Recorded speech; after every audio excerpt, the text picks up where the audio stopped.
Are you concerned about difficult personalities in your upcoming workshop? Do you not know what to look for? The different types?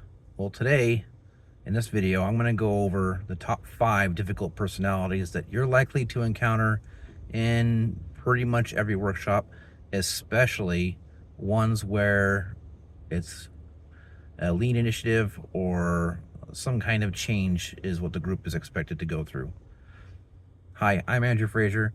Welcome to my channel where I talk about lean facilitation and facilitation skills, tips and tricks for lean professionals, certified green belts, black belts, or if you're just curious about getting better at facilitation, facilitating meetings as a leader yourself. So without further ado, let's get into it. Number one of the top 5 difficult personalities that you're going to encounter in a workshop, number 1 is the Dominator. And as you might guess, a Dominator is a person who controls the conversation or attempts to control the conversation, take over a conversation. They interrupt other people when they're talking. They tend to have ideas about the direction of how the event is supposed to go, but mostly they just want to run things. You might hear another name for this type of personality as the alpha personality. And when in the past, when I typically encounter a Dominator, they're usually coming from or a background of, or they currently are something like a project manager, somebody like maybe a customer advocate or a lead sales rep, something like that, something where they run a bulk of meetings and they do a bulk of the talking in those meetings. And it does take a certain personality, but essentially you can probably predict who the Dominators are going to be based on their role. If you know their job description, if you know their role, their title, you can probably predict pretty well if they're going to be a Dominator or not. Now, obviously it's going to take some interaction to figure that out and figure out each one of these top 5 difficult personalities and who they actually are. But predominantly, a Dominator is going to come from those type of persuasions. So how do you deal with a Dominator?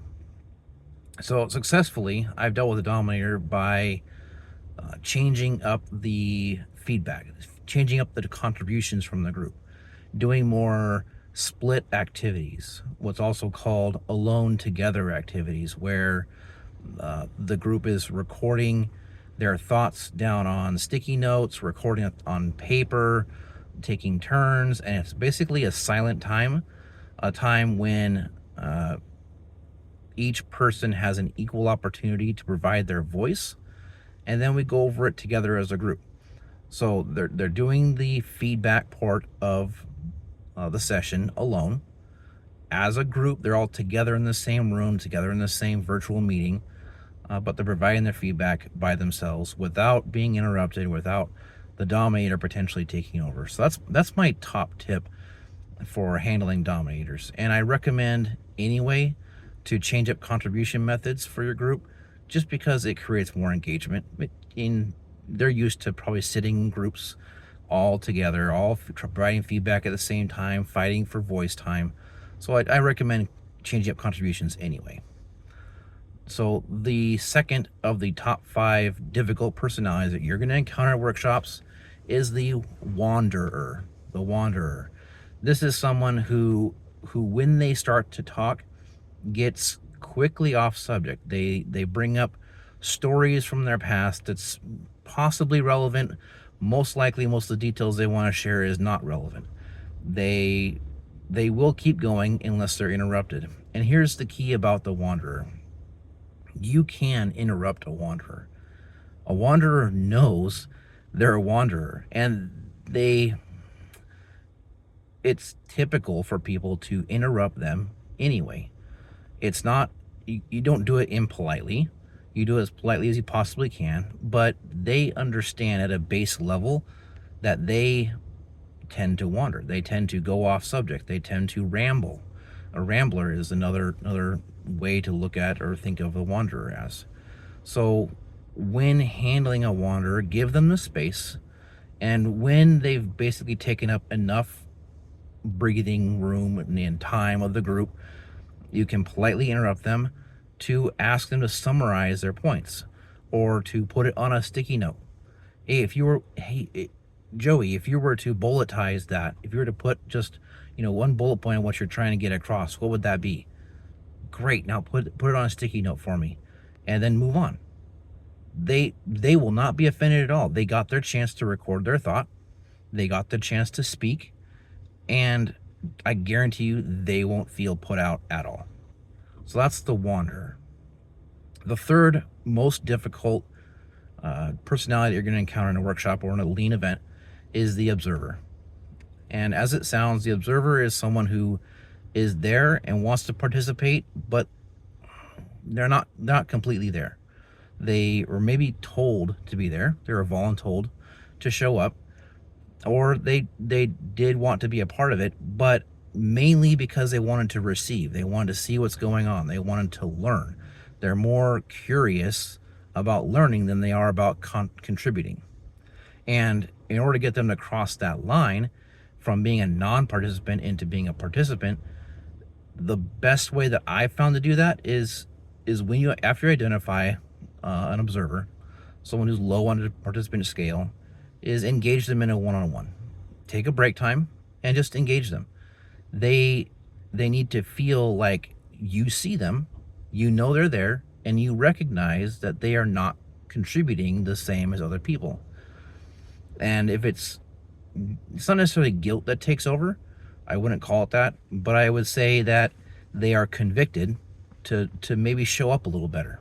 And you could even call them out. It depends on your personality, how you want to approach it. But I would even just ask them, hey, in this next exercise, do you mind if I call on you? I feel like, what's your role again? I feel like that's super valuable to this topic, and I really want to get your insight. So if it's okay with you, I'm going to call on you. Or how do you feel about contributing in one of these silent together activities, and a note and vote that you do silently? You write down your thoughts and we go over it. Is that okay with you? Does that make sense? You engage them in a more one-on-one style because they're probably introverted. They probably tend to be an observer in most meetings that they attend. And so the one-on-one is going to be much more comfortable for them to have an engaging conversation and to maybe change their contribution style a little bit, get them engaged in the group discussion. So that was number 3, an observer. Number 4 of the top 5 difficult personalities that you're going to encounter is the negator. We have to go over the negator. It's probably the most feared personality type of all that I've talked to everybody. They really just don't want this person to be in the group. They really hope that they don't show up. I've yet to really encounter a group where there hasn't been a negator of sorts, but there's also varying degrees of it. And here's what a negator is.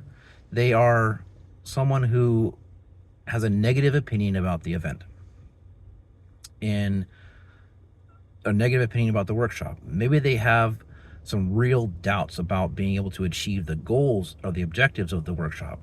And, that's valid. And here's an important part of the negator. You need to validate their thoughts, but not give them too much stage time.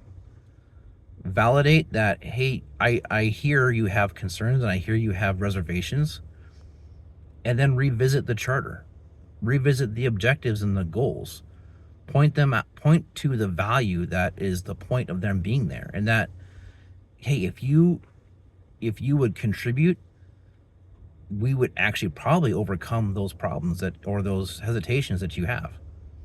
And it's a good thing you're here.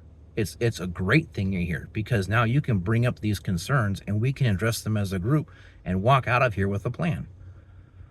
Like that's how you handle a negator.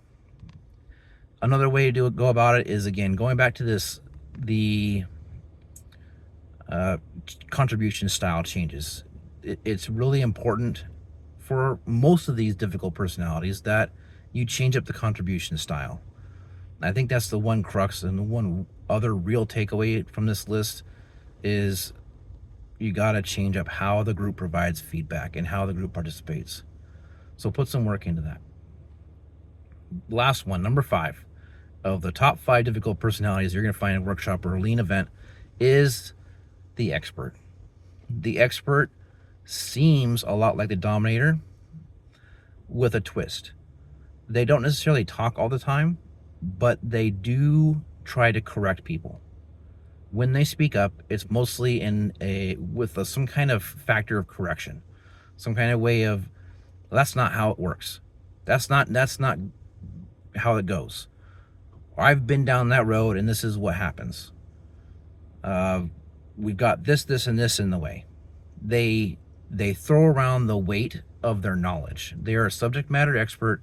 They might even be the real target of the lean event. Like, what they do might be within their wheelhouse, and they feel resistant to change. With an expert, one thing you really have to realize is that what they're doing is coming across, why they're doing it is change resistance. They like things the way they are. They feel threatened by the changes that potentially could come from a group of what they consider maybe outsiders. So keep that in mind. And manage their resistance. They're not bad people. None of these people are bad people. You have to just handle them differently and understand where they're coming from in order to make progress with them. And with an expert, you have to give them time. Give them time and space to display their expertise. And what I found the best way to do that is up front. In the problem declaring, the time when you're supposed to just put it out on the table, is give the expert adequate time to list out all their resistances. Make sure you go back to them and ask them, is there anything else? What else is there? What else? Okay, great. What else? And keep pulling at the problem threads until they're basically tapped out. Once you have all the problems out there on the table and you tell them, awesome, we are going to address in one way or another every single one of these problems, every single one of these resistances that you have, they'll be okay. I see everything that I can think of out there on display, and yeah, let's do it. Let's go after it. Is that 100%? No, it's not. They might still try to throw their weight around, and that's okay. You know how to handle them. It's with patience, with a listening attitude, with understanding and empathy, and get them to write it down. As soon as you can, ask them to write it down so that they don't suck the positive experience away from the group, suck all the air out of the room. Just like the Dominator, get them to write it down. Just like the Wanderer, get them to write it down. And don't forget to change the contribution methods so that you can make sure that you avoid the bulk of difficulties that you might encounter from these top five difficult personalities. So there you have it. That was today's video. Hopefully you got some value out of it. Those top 5 difficult personalities were the Dominator, the Wanderer, the Observer, the Negator, and the Expert. Go forth, use this knowledge to do good. Happy facilitating. We'll talk to you later.